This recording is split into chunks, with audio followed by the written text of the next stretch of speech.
Salve, irmãos! Bem-vindo à segunda aula do curso sobre obsessão, desobsessão e doutrinação na Umbanda. Hoje nós vamos falar um pouco sobre os mecanismos da obsessão, bem como os processos obsessivos encontrados e os seus respectivos estágios e principais classes de espíritos envolvidos. Inicialmente, nós podemos dizer que a obsessão pode se dar de duas formas diferentes. Uma delas é classificada como mono-obsessão, quando houver um espírito agindo sobre o outro. E a outra como poliobsessão, quando são vários espíritos atuando sobre uma mesma vítima. Lembram da passagem postada sobre Jesus expulsando os demônios de um homem? Quando foi perguntado ao espírito seu nome, a resposta foi Legião, porque nós somos muitos. Alguns de nós, em nossas vidas pretéritas, angariamos por conta de nosso comportamento e índole desregrada vários desafetos. E estes, por sua vez, alimentando um sentimento de vingança, quando nos localizam dentro de uma existência reencarnatória, tornam-se os nossos algozes, passando então a nos obsedar de diferentes formas e intensidades. Assim nós temos vários espíritos agindo ao mesmo tempo como algozes sobre uma única vítima, caracterizando a poliobsessão. Há dentro deste meio obsessivo vários mecanismos utilizados pelos espíritos e classificados aqui para que melhor possamos entender toda essa problemática. Os principais mecanismos de obsessão são a indução espiritual, a obsessão espiritual, a pseudo-obsessão, o parasitismo e a simbiose. Vamos começar pela indução espiritual. A indução espiritual é o mecanismo mais comum utilizado pela classe de espíritos conhecidos por nós por sofredores.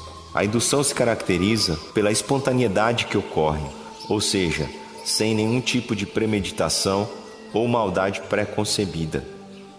O espírito simplesmente se encosta. Daí surge o termo encosto. Isso ocorre porque ele sente a benéfica aura vital da pessoa que acaba o atraindo. De algum modo, essa emanação energética da pessoa transmite ao espírito uma sensação agradável de melhora e bem-estar. O grande problema é que, estando o espírito em sofrimento, angustiado ou com dores, o reflexo daquilo que ele sente passará a ser sentido também pelo encarnado, chegando ao ponto de desarmonizá-lo e até mesmo lhe prejudicar. Mas vejam, como eu disse, não é proposital. Por vezes o espírito desencarnado sequer suspeita que está prejudicando a pessoa. Quando isso ocorre em sensitivos e sem a educação mediúnica, é muito comum sentirem peso nas costas, o corpo ruim, dores de cabeça, dores de estômago, ou ainda se sentirem extremamente esgotados e angustiados. Lembre-se, estamos falando de espíritos, mas tudo se processa de forma energética. Na realidade, ocorre por ressonância vibratória. O desencarnado recebe um certo alívio, mas em contrapartida, o encarnado passa a sentir todo o mal-estar que o espírito sentia. Obsessão espiritual. A obsessão espiritual, como nós já vimos na aula 1, é a ação persistente de um espírito sobre outro espírito, não importando a sua condição atual, encarnado ou desencarnado.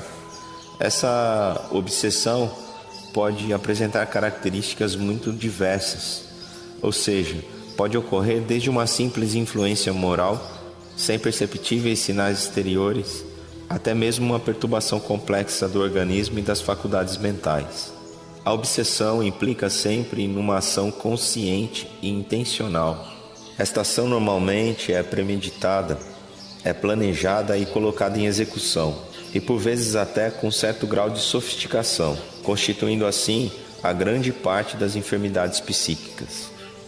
Tão grandes são os casos rotulados como perturbações mentais ou doenças psíquicas que podemos afirmar que, fora as doenças causadas por distúrbios de natureza orgânica, como é o caso dos traumatismos cranianos, as infecções, arteriosclerose e alguns raros casos de ressonância com o passado, todas as enfermidades mentais são e têm natureza espiritual. A pseudo-obsessão. A pseudo-obsessão se caracteriza pela atuação de um encarnado sobre outro encarnado ou uma obsessão recíproca. Trata-se de uma ação perturbadora em que o espírito, que é o agente da situação, não deseja deliberadamente prejudicar o outro ser. Porém, as consequências de sua ação egoísta podem acabar por ser prejudiciais. Eu digo egoísta porque muitas são as criaturas que faz do outro o objeto de posse. O meu irmão, o meu filho, a minha namorada, a minha esposa. E acaba que dentro dessa cegueira disfarçada de cuidado, esse desejo ardente de ter a pessoa somente para si dá início a um processo obsessivo, que aqui estamos classificando como pseudo-obsessão.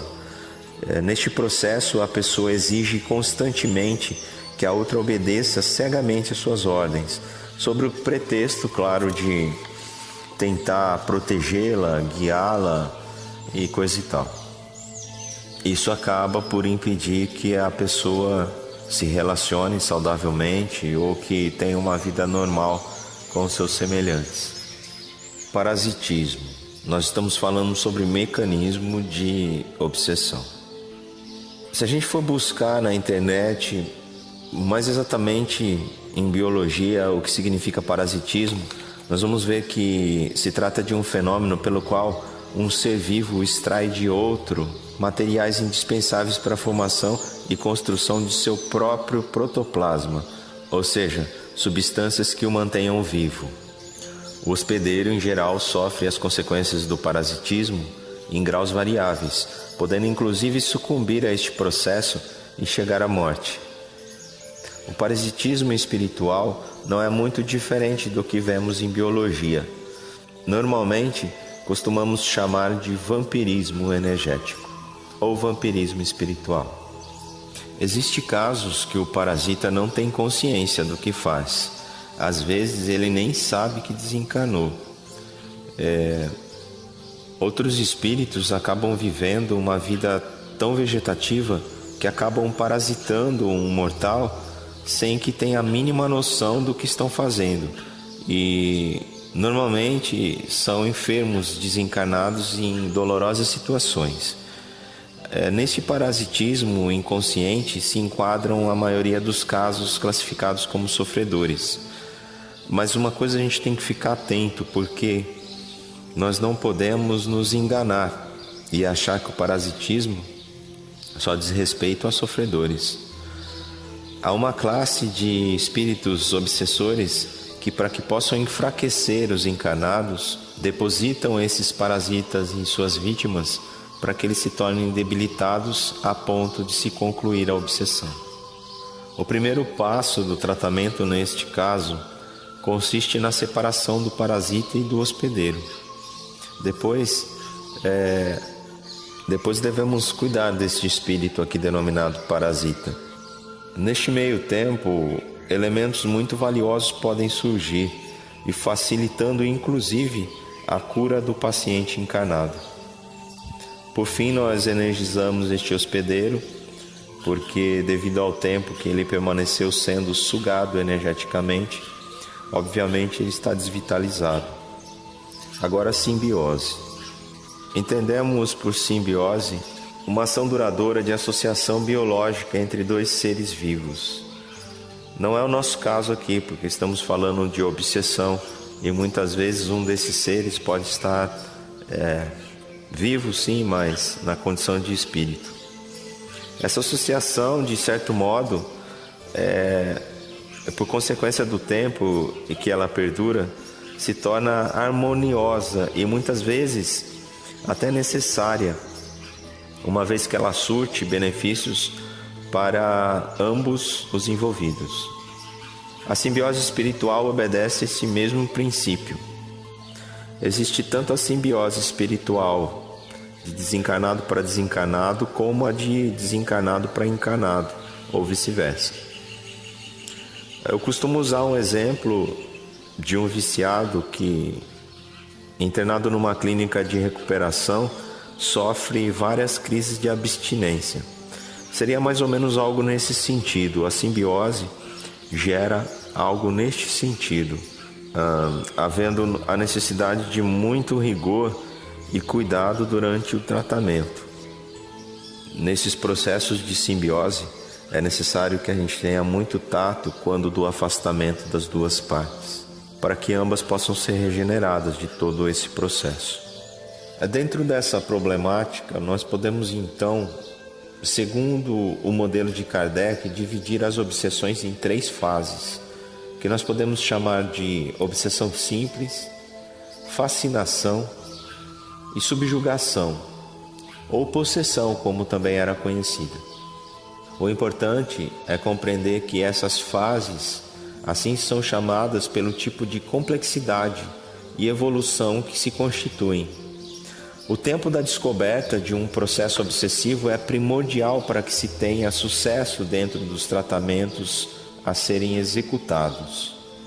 Quanto maior o tempo da influenciação, maior o domínio do espírito obsessor sobre o obsedado, o que acarreta também maior sofrimento e maior dificuldade para que haja o desvencilhamento de ambos. Superficialmente, para que entendam tais fases citadas, eu vou fazer uma pequena explanação sobre cada uma delas, de modo que vocês possam tirar as suas próprias conclusões.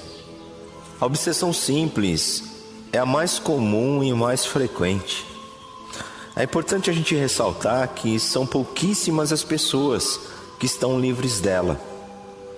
O que quer dizer que todos nós temos os nossos obsessores particulares. Neste tipo de obsessão, o obsedado mantém o uso de suas faculdades mentais, inclusive conservando o discernimento, ou seja, durante todo esse processo, o obsedado mantém-se lúcido de seu comportamento, porém, ele não é capaz de controlá-lo. Neste processo, as atuações ocorrem via sugestão mental, ou seja, são engendrados por parte do obsessor na mente do obsedado ideias fixas e negativas que pouco a pouco vão gerando transtornos e distúrbios, inclusive biológicos. Normalmente, durante esse processo, o obsedado é levado a períodos que vão do pânico à bipolaridade. E muito embora saibam que tudo se constitui mentalmente, não conseguem deixar de se influenciarem por esse processo. Para que compreendam, num raciocínio onde nós temos 2 mais 2, os obsedados nesta fase sabem perfeitamente que o resultado é 4. Porém, a confusão mental é tamanha que acabam por relutar com a sua própria lógica, buscando possibilidades de um novo resultado. No caso da fascinação, o processo se torna um pouco mais envolvente. Há um fascínio mental meticulosamente gerado por parte do obsessor. Nesse caso, os obsessores não se limitam simplesmente a sugestões mentais, no que tange ao semear ideias infelizes e coisa e tal.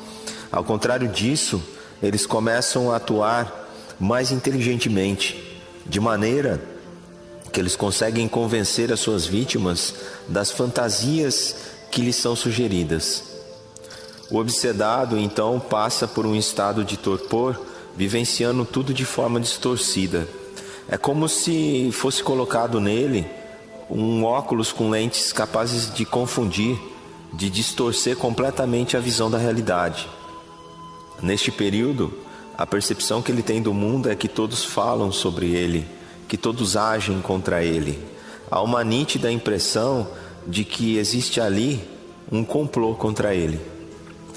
Nesse estágio, o obsedado vê coisas onde não existem, ouve o que não foi dito e passa a viver imerso em suas próprias fantasias. Nesse caso, comparando aquele mesmo raciocínio matemático, 2 mais 2, ele não teria dúvida alguma de que o resultado é 5. A fascinação, quando ocorre no meio mediúnico, acaba por transformar o médium num ser iluminado dentro da cabeça dele, obviamente. Para ele é portador de uma missão especial, ele é melhor que o outro. Ele está fascinado por aquele poder que ele exerce, por aquelas realizações que acontecem a partir dele. É onde acontecem muitas quedas dentro do ambiente mediúnico, devido a esse exacerbar do ego do médium, que, sob a influência da fascinação, acaba por comprometer, entre outras coisas, o desenvolvimento do seu processo mediúnico. Na subjugação, ocorre a paralisia por completo da vontade do obsedado, que passa então a agir segundo a vontade do obsessor. Nesse processo, ocorre o domínio físico e mental do obsessor sobre o obsedado, onde a realidade foge completamente do controle. Aqui nós podemos incluir grande parte dos alienados mentais que cumprem as suas penas nos hospitais psiquiátricos. Na realidade, na grande maioria das vezes, são vítimas da subjugação. Podemos subdividir esse estágio de 2 formas: a subjugação moral, onde o obsedado pode ser colocado muitas vezes em situações comprometedoras, e a subjugação corporal, quando o espírito obsessor passa a atuar sobre os órgãos materiais do obsedado, causando com isso movimentos involuntários, podendo levá-lo a cometer atos ridículos e até mesmo finalizar com sua própria existência através do suicídio.